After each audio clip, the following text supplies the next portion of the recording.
所以那個王醫生，你說有一個復健科醫生，就是說，如果你今天看到很多下背痛的，或者這個走路會非常不舒服的，你會鼓勵他去開刀，還是說你要重新去建構他核心，他的整個的這個正確的運動，那比你開刀更有效果？更有效，而且傷害更小。其實幾乎每一個患者只要他來不是那個70歲的阿姨，看起來二頭肌比我大塊那種，我都會建議他去運動。就是我會跟他講說，這個膝蓋不好，可是你要運動，你不能放棄運動。肩膀50肩，對不對？可是你在家要做爬牆運動，你不能讓身體停下來，因為人要活就是要動。其實我的經驗裡，真的是90%疼痛的患者都可以透過運動來獲得改善，很少數，比如他病況真的太嚴重了，他已經生活無法自理的那個情況，可能需要開刀。但是在我的這個診間，我很少會把病患推去開刀，因為大部分的人真的都可以透過保守治療跟運動來獲得很好的改善。因为我很喜歡加拿大的一個，你不能說他一個是骨骼的專家叫 McGill， 對 McGill， 我覺得他有趣說，因為我覺得他有趣在於說。很多練重訓的人，因為你要練重訓，你的骨骼基本上都會有一些損傷。對。那損傷，你如果說按照原來的 MRI 的這些治療，都建議你去開刀。可是到他那邊的時候，他都不建議你去開刀。而且我看到很多的這個所謂的資料裡面提到說，不透過，因為你如果是沒有把你的根底做好，你就算開刀了，你的根本原因沒有解決，我再經過一段時間，我重複我的生活的習慣，我的毛病又會出來。可是我覺得 McGill 的有趣的地方在於說，他就要你重新打造你的身體，教你怎麼蹲，教你怎麼拿東西，教你怎麼正確的姿勢。另外就是他告訴你打造怎麼樣的你強壯的核心。我後來發現說，很多訓練員就是說已經覺得自己已經快要報廢了，經過這樣的過程裡面，居然就把自己的身體弄好了。而且啊，這個我覺得不只是運動員呢，老年人也是。我最近有一個病患很可愛，我跟大家分享一下。他是一個80歲的一個阿伯，他就是他說了，他從鄉下來，然後就講台語嘛，然後他說當地的醫生就是建議他膝蓋不舒服要開刀了。那我調他的 X 光出來，真的是磨損的很厲害，就是骨關節炎很嚴重，已經到第3、第4期了，就是很多醫生都會覺得說這個就開刀了。可是他也很妙他說他其實啊就是看了我網絡上的影片在跟我在學那個超慢跑，他說醫生我可不可以做超慢跑啊？然後他女兒帶他來啊，就是說一直念他說這個爸爸都不聽話，他就是每天都去菜園在那邊種菜。我說你每天種菜種多久啊？沒有啦，1個小時啦。然後女兒在那邊白眼，沒有1個小時吧？那種菜只種1個小時的。我後來得知他其實每天可能3、4個小時就在那邊整理上整理下，而且不可避免一定會搬一些土搬一些水嘛，然後蹲啊什麼。那我就問他說你這些動作會不會很辛苦？其實也不會。所以我得到的概念是什麼？其實一個人他的關節隨着老化，他一定還是會有點磨損，不可能有人說90歲的關節還跟20歲的人一樣啊，沒有這種事情。可是因為他的活動量真的很大，所以他的肌肉很強壯，他肌肉很強壯就可以支撐住他這個可能受損的關節。所以很多人來診所就說，這個醫生說我要開刀，可是我就反問他，那你生活真的有很不方便嗎？還好，只是一點點痠痛。所以其實開刀並不是一定必要，我們還是要注重這個人的功能跟他的症狀。對，比如一個90歲的人，他走路走得很快，像我阿公真的就是這樣，90歲的時候走路走得跟我一樣快啊，一點點痠痛，磨損得很厲害，一定要開刀嗎？不是的，還是看這個人的狀態如何。對，我看到一個資料，我覺得蠻有趣的，說我們小時候都聽過生骨刺就恐怖。對啊，你拿生骨刺，你也腰酸背痛，然後你會覺得非常不舒服，你會這樣。後來我們看了，就是說，如果你今天是一個非常強的健力運動員，而健力運動員裡面基本上因為你背非常重，所以你的骨刺的生成率其實比一般人來得高。是，沒錯。可是有趣在哪裡？有趣在說，雖然你的骨刺生成率高，可是你不會有任何疼痛。我覺得像郭婞淳一樣，郭婞淳的腰椎其實也受到很大的壓力，可是因為他的肌肉太強壯，他骨骼太強壯，其實他的疼痛感反而是相對比較低的。沒錯，所以就是我們應該要拋棄，就是說，因為其實，在我們科很常遇到，就是說，比如肌腱撕裂啊，就是想說是不是開刀，或者是椎間盤突出，就一直想說是要開刀。大家一直把身體當成是一個機器在修，機器的話怎麼樣？越用越磨損，像車子有一個使用年限，它過了使用年限就很容易拋錨故障。或者是就想說我換一個零件，換成一個人工椎間盤什麼就好，但其實人真的不是這樣。人的特色是大部分的東西都是越用越強壯，像我們的頭腦就越用越好嘛，心臟也是越用越好啊，我們的骨骼肌肉也是越用越強壯。所以其實我們包括連軟骨都發現多好，如果都不運動的人，其實軟骨退化的反而快。所以久坐族其實膝蓋痛的一大堆。所以適度的運動，當然我們今天不是職業運動員，職業運動員有他們的他們的困擾，因為他們運動量真的太大了，所以他們受傷的很嚴重是真的。可是我們一般人一天花個1個小時甚至2個小時運動，不但不會損傷你的軟骨，反而我們會看到在你70、80歲的時候，雖然你跟一般人一樣會長骨刺，可是你的活動會很好，你的疼痛會很少，你不需要開刀的。所以說有人講說，我如果骨刺我就完蛋了，我那繼續走病，我就会造成我身體不舒服。可事實上，如果你的肌肉、骨骼、神经強壯的話，你不見得會這樣子。好，另外我們就看到了 Dan Jones 我覺得他有一個理論很有意思。我們的伸展，我的柔軟度，他說你的柔軟度，有時候他說你的柔軟度不是說你是因為你的肌肉不夠強，所以你的柔軟度不夠。那他還舉了一個非常有例子，他說你的柔軟度要像怎麼，像一個門栓一樣，你太大不行，太小也不行。沒錯。可是關鍵在哪？關鍵在於說你的肌肉夠強，你才有辦法有一個很好的伸展。因為他說你很多的伸展角度不是你真的筋太緊，是你的肌肉根本不能符合那個角度。比如說你這樣蹲啊，你這樣蹲下來，或者把整個腳撐開，是因為你的肌肉不夠強壯，讓你不能做那樣的動作，而不是你老化不能讓你做那個動作。其實沒錯，就是我們人的柔軟度啊，有一很大部分是來自於大腦。大家覺得說，我們如果肩膀啊，比如說沒辦法摸到自己的背，或者是什麼手腳筋骨很僵硬，那個是來自於關節。確實，關節會阻礙我們的活動。可是我們沒辦法劈腿的很大一個原因，是因為你的大腦不讓你做這件事情，保護你。你大腦會覺得這個太危險了，你沒有這個能力。所以我們在做運動訓練的時候，不只是讓你的筋骨鬆弛，也是在訓練你的大腦可以接受越來越大的範圍。對，可以知道說，我其實這樣做是 OK 的，是安全的。讓你大腦裡面的警報器不要響得那麼厲害。所以其實有人做研究發現說，那些可以劈腿的那些舞者啊、體操選手，其實他的肌肉強度跟一般人沒有差很多，差一點點。可是差別是在於他的大腦。那這邊也跟大家分享一個觀念大家都覺得說練得很壯會變得活動度很差，會抓不到自己的背等等的。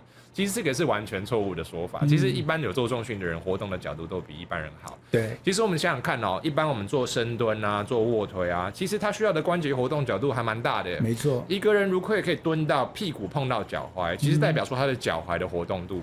背屈的角度，往上翹的角度是不錯的，膝蓋一定要可以全彎，髖關節一定不能卡住。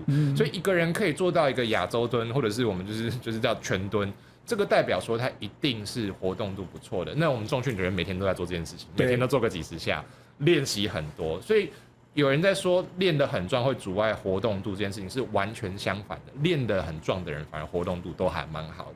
因為我自己的經驗就是。我覺得如果是自體的伸展，我覺得效果很爛。對。可是如果我今天是用重訓，不管是用壺鈴，或者是用肩槓鈴，然後用那樣子逼自己把這個關節拉開，我覺得效果非常好。就像我的教練是大專杯的舉重冠軍，他可以做劈腿，對，他非常的柔軟。我覺得他非常非常的厲害。所以我聽說，你其實某種程度來講，你透過重訓對你的身體的伸展，不只是你的肌肉，是你的活動度。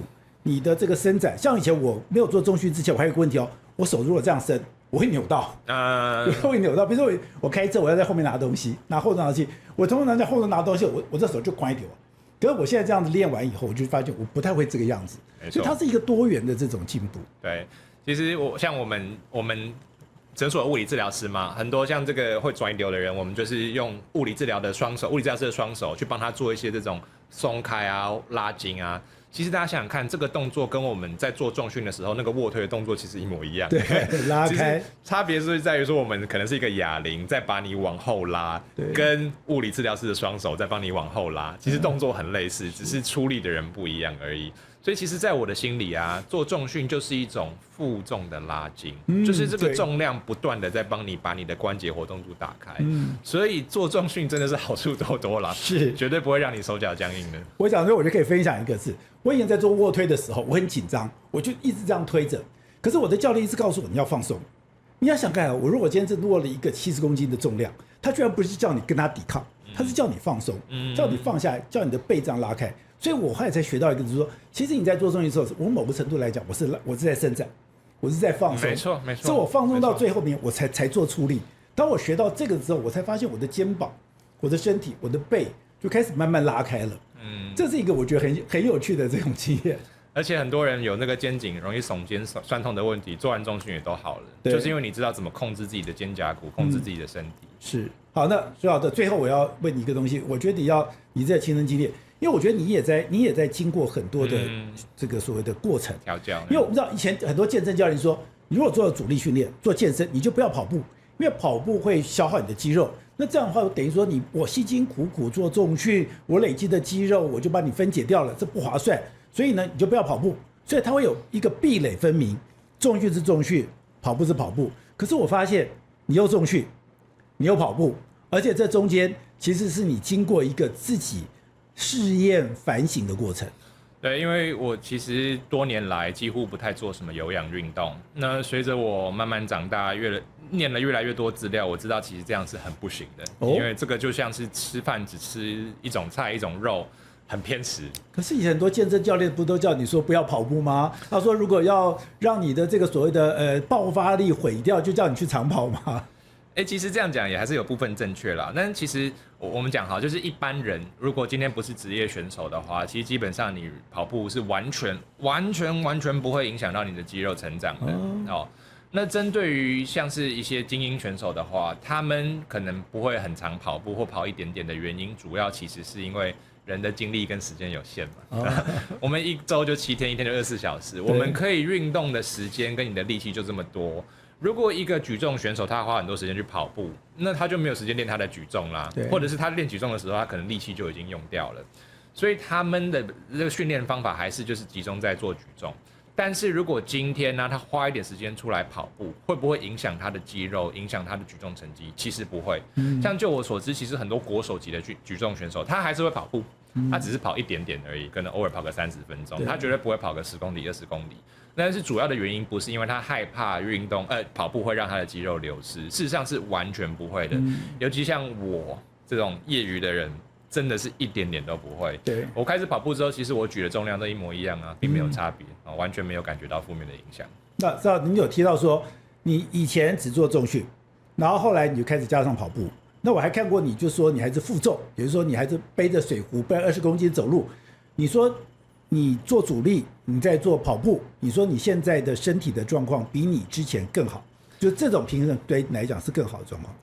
其實我們做這個重訓的人就知道，我們做重訓都是你舉個幾下，然後休息個2-3分鐘，然後再做個舉下。所以我們在健身房看到訓練的人，很多時候都在閒置的，都在滑手機。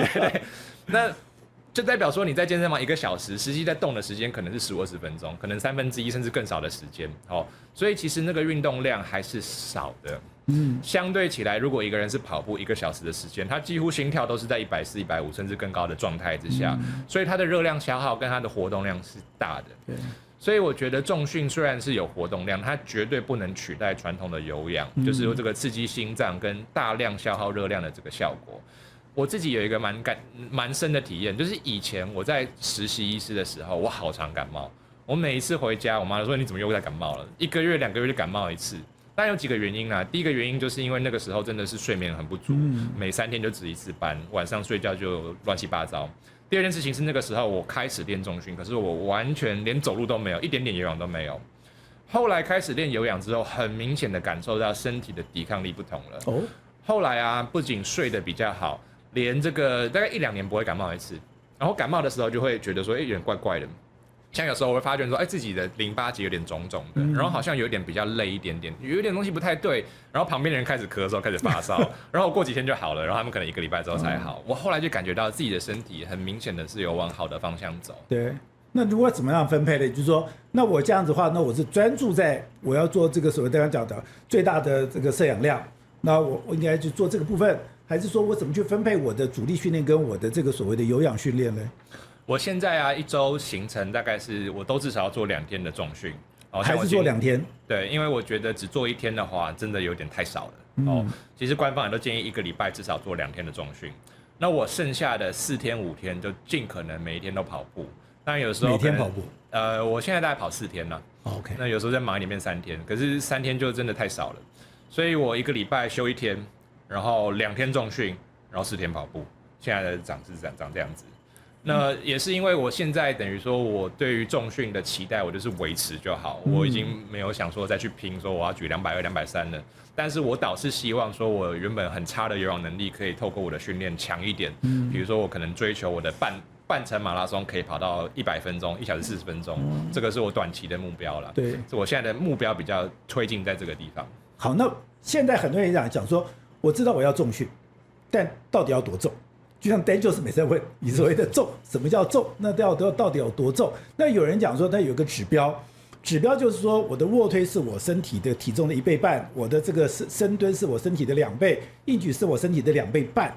我要用這樣的目標嗎？就是說，因為我看到所有資料是，你要夠重，你如果不夠重，對你的身體刺激是沒有意義的。就像你曾提過說，我如果要我的臀部發達，我光是徒手深蹲是達不到我這個所謂的臀部發達的那個目的的。我一定要夠重，我才會有這個所謂的臀部的刺激。所以問題是說，我如果要做重，我到底要多重？我其實一直沒有很推崇就是什麼體重2倍一定要達到的這種標準，因為我覺得每個人的身體真的不太一樣，年齡、性別、受傷的記錄。所以我覺得要所有人都達成同一個目標，其實不太切實際，而且會讓一群人覺得自己很弱，會讓人覺得洩氣。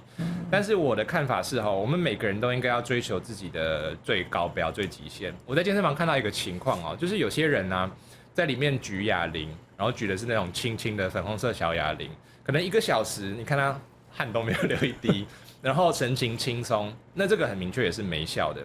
我給大家一個參考的點如果你去健身房看到一個人在練，他每次練那一組到最後都會臉就皺成一團，就是那個眼睛都眯成一直線代表他一定練得到了。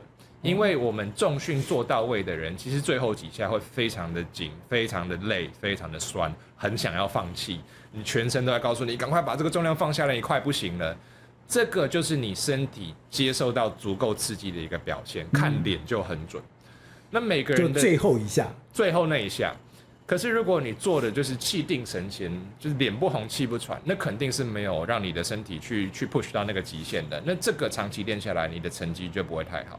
所以每個人的身體都不一樣，你可以做到的極限都不一樣。像我其實我不是資質特別好的人，但是我就是追求我每做到最後一下，都是那個接近極限的程度。對，如果你不知道自己的極限在哪裡的話，其實有個方法，就是請教練或者是請一個朋友幫你把那個保護槓都架好在旁邊看着你的安全，然後你就在他的這個見證之下，想辦法把一個做重量做到最多下。對，其實，在有人旁邊幫你打氣、幫你看的情況下，你都會發現自己的極限其實比自己想的還要更多。對，我曾經看過一個健身教練講說，你要 almost fail。對，要 almost fail。對，你幾乎就是你就在，可是我覺得那很難抓，而且 almost fail 是你最容易受傷的時刻，這就是我最困擾，就是說我如果要 almost fail 才有效果，可是我要在那個臨界點，失敗的臨界點，我又是最容易失敗，我最容易受傷。這也是很多復健科醫生其實不建議大家做重訓的原因，是我怎麼避免受傷，又可以去強化我的肌肉。其實還是要跟大家分享一下，其實重訓是所有運動裡面它的受傷率真的幾乎是最低，這個我覺得大家會很反直覺。可是大家知道，其實第一名受傷我們先講啦，最容易受傷的還是接觸型運動，比如說打籃球、滑雪，還有拳擊，因為這個就是會被打到、會撞到、會摔倒了，這個受傷率真的是另外一個類別。其實，在非接觸性運動裡面，第一容易受傷的是跑步。跑步的人在美國統計，每年有一半會受傷一次。就是這邊痛那邊痛，足底筋膜炎、膝蓋痛。那重訓的比例大概是跑步的大概1/5不到，就是你跑步的人每受傷5次，重訓人才受傷1次，對，而且那一次大概1-2個禮拜就好了。所以其實重訓非常安全，前提是你要循序漸進，不能一開始就舉太重。那其實啦，在我們教練的指導之下，循序漸進，1公斤1公斤的加，不要貪快，不要求快。我覺得受傷的機會真的很小。那如果說真的要挑戰大重量、挑戰自己極限的話，就是一定要旁邊有人看，要有保護的裝置。但其實今天你只要不是完全的新手，就跑去蹲個100，我認為其實安全性基本上都很高。好，那我自己是很喜歡 Dan Jones 的所有的理論。那 Dan Jones 一個理論就是，他其實重訓只有一個原則，把重量壓在你的身上。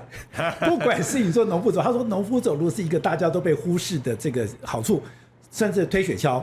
他甚至的認為說，你連跑山坡，你就是背着一個大的這個水桶，你就是往上衝。你自己也曾經這樣子試煉過，也就是說，我看過你的這個影片，你背個20公斤，然後這樣走路。也就是說，這個東西對我們來講，背重的事情是一個對我的身體是一件很有幫助嗎？我岔開就是，這就像我小時候看超人星球的克星球，它的重力是地球的1.5倍，所以任何人他只要經過那樣的重力，到了地球，他都是超人。我有一個理論哦，這個就是以前的社會啊，骨質疏鬆的比例其實沒有那麼高，然後現在的人40歲就骨鬆了一大堆。其中一個原因是因為以前我們沒有機械，沒有這些推車，所以很多東西都背在身上。像以前的社會啊，媽媽們是背着小孩洗碗，然後在河邊洗衣服。如果今天是農夫，我們就是扛着那個扁擔到處去走哦，就是你今天你要做任何事情，你就是要把東西扛在身上。不管是貨物還是小孩或者是水都好，所以你的全身都在長時間的承受這個壓力。那大家知道我們把東西扛在背上，比如說我們今天是背一根槓鈴，或者是我們做硬舉的時候，這個力量是傳導全身的。從我們的背部開始，我們的胸椎、腰椎、髖關節、大腿骨、小腿骨到腳跟的骨頭，全部都被你刺激到了。這個是非常高效率的事情。因為我們一個動作就讓你全身的骨頭都去承受到那個壓力，所以它的效率是非常非常高的。現在大家在健身房可能不一定每個人都做硬舉，如果你今天是做一個比如說2頭肌，尤其是坐在器材上的那種訓練，那你可能一次就是1-2根骨頭受到這個刺激，它的效率就相對起來沒有那麼高。所以我非常非常贊同就是這種全身性負重的農夫走路、硬舉、深蹲啊，全身的骨骼一次性的刺激，這個真的是對抗骨質疏鬆最好的方法。我曾經看過一個美國的健身教練，他講得很妙。他說：“你不是要訓練脖子嗎？那很多人訓練脖子就會用一些奇怪的方法。對。他說那個是白痴。他說那個時候把你的脖子給搞壞掉了。那他說，那你要把訓練脖子，有的脖圍比較粗啊，那怎麼訓練呢？他說很妙，硬舉。對，他說如果你硬舉到了130公斤，你的脖子不可能細，你的脖子一定會非常強壯。”那我自己看鏡子也是哦，我發現我只要到120公斤、130公斤、140公斤的時候，我那個脖子所有的肌肉是完全的繃緊。你以為說我只是在做硬舉，我是腿、我的背，沒有，我的脖子，我都那時候都感覺到我的脖子在出力，所以那是一個全身非常有趣的全身運動。我們肩膀跟脖子之間有一條這個肌肉叫上斜方肌，我們一般給人家按摩的時候就是按這個地方。我一開始學重訓的時候啊，我每次做完硬舉，除了下背會酸之外，最酸的其實就這裡耶。我就說這邊怎麼在酸？我又沒有做什麼動作，我就是拿着而已啊。可大家知道，其實我們做重訓的時候，你這邊的肌肉是非常出力的。所以很多人啊，肩頸痠痛跑去練個硬舉之後，肩頸痠痛都不見了。為什麼？你的肌肉變得很強壯啊。當然女生可能會在意說，我不希望這邊線條看起來太粗厚。但其實我們不用練到很壯，那個效果就會出來了，你的肩頸痠痛就會消失了。是。好，那徐好，最後我要問你，你有在練壺鈴嗎？現在比較少，但是我家裡有3顆。你有3顆？對。我要跟你分享，就是我之前有一點點下背的小問題。我後來發現練壺鈴擺盪會幫我的下背做非常強的舒緩。我後來看了，就是有一個叫做硬舉教科書裡面，你對他們那麼等於說那些訓練員做硬舉，基本上對你的下背會造成很大的壓力。他們去做舒緩自己的下背，最大的動作就是做壺鈴擺盪。後來我發現那個對我的身體幫助非常非常大。我也看過一些就是教練啊，他說如果我這輩子只能做一個動作的話，就會做壺鈴擺盪。我也覺得蠻認同。壺鈴擺盪哦，第一個它是全身性的運動，就是我們剛才講的，從手一直到全身的骨頭都會被這個壺鈴受到壓力。第二個，它教導你怎麼樣用你的髖來發力，讓你的下背部保持一個中立。那它也會訓練到你的核心。甚至啊，因為壺鈴它不會一次只做一次嘛，它會做好多次，所以它甚至也有一些爆發力跟心肺有氧耐力的訓練。它真的是多個願望一次滿足的一個很好的方式。那我現在因為就是重心放在跑步上了，不然其實我家裡我最重的壺鈴有到25公斤。25？其實25還不太夠重，我覺得我應該要做到30幾。但是總之就是我在家裡有放3顆壺鈴，就是因為我覺得這個東西很萬用，對，而且它永遠不會壞，很好用，不然不占空間。對，我到60歲、70歲還是用同一個壺鈴來訓練也可以。對，好，那完事我們剛剛談就是今天談就是你怎麼優雅的老去，然後呢減少這個身體的這個發炎。那你可不可以告訴我們的觀眾，給我們有個計劃，怎麼樣在飲食，怎麼樣在訓練運動上面，我一周我怎麼去排我的這個訓練計劃來？這個真的大哉問了哈。那我先給一個最基本的建議哦，就是我們如果飲食的話，我希望大家每中餐、午餐哦，都目標是你至少要吃一個手掌這樣大小的一片瘦肉。你可以吃雞胸，你可以吃魚肉，你可以吃豬跟牛，可是豬跟牛請不要選五花哈，選比較瘦的部位。這樣子大小的這個肉哈，可以照顧到我們蛋白質的需求。然後每一餐呢，都吃2個拳頭大小的蔬菜。我們講的蔬菜不是馬鈴薯，不是地瓜，不是南瓜，我們講的是比如說葉菜類，或者是像胡蘿蔔這種纖維質多、熱量低的蔬菜。你只要滿足這個手掌大小的瘦肉跟2顆拳頭的蔬菜之後，你想要吃什麼，其他都隨便你啦。你先吃這些，先把蛋白質跟蔬菜纖維質補住。因為說真的哦，你已經吃了這麼多食物下肚了，你其他東西你要吃過量有一點難了。對，而且我覺得哈，要求大家吃東西比要求大家不吃東西來得簡單，比較符合人性。對，哎，這個是飲食上的建議。當然，這個不是100分的建議。可是如果今天你完全沒有任何飲食控制的這個經驗，這是一個好的出發點哦，而且大家都適用。那運動的方面，我知道很多人也是可能對健身房有點恐懼，不熟悉這些重訓，不知道硬舉是什麼東西。沒關係，我們很簡單。我們目標啊，我們每一天手機拿出來，我希望看到每天都至少8000步。好，8000步其實是醫學上的一個甜蜜點，8000步以下死亡率開始上升，8000步以上還是會下降，可是下降的就沒有那麼多了。好，第二點，我們每一天啊，在家裡拿椅子也好，空手也好，我們做50個深蹲，不要一次做完了，對，我們一次10個，或者一次體力好的話20個，我們每天都累積50個，然後做的過程呢，盡可能快。其實，如果我們今天在家裡沒有重量的時候啊，我們就必須要快，甚至有點像要跳起來的那個動作，這樣子才能讓你的肌肉，尤其是你的白肌、快縮肌，去得到那個壓力的刺激，你的肌肉才有機會長大。每天50下，每天8000步，超級簡單的數字。其實我說真的，每個人幾乎都做得到。就算你今天70歲、80歲，你只要慢慢的做，其實一定可以做得完。很簡單的建議給大家。好，那我們剛才講到，你老化是一個必然的過程。那老化必然過程裡面，其實你講我們的人生選擇是，你不是不能老，你一定要老化，但是你要選擇你要健康的老化。我觉得斯考特他等於說最想努力的就是，他今天就是告訴以身作則去訓練，就是說你要把自己身體照顧好，把身體強化好，但你的肌肉、骨骼、神經系統都強化了，甚至你的這個所謂的體內的脂肪也降低，肌肉增加，這樣子你才有可以對抗任何的疾病，對抗任何的所謂的外來的這個刺激，讓你可以平安、健康、強壯的度過你的一生。非常謝謝史考特，謝謝寶傑哥，謝謝。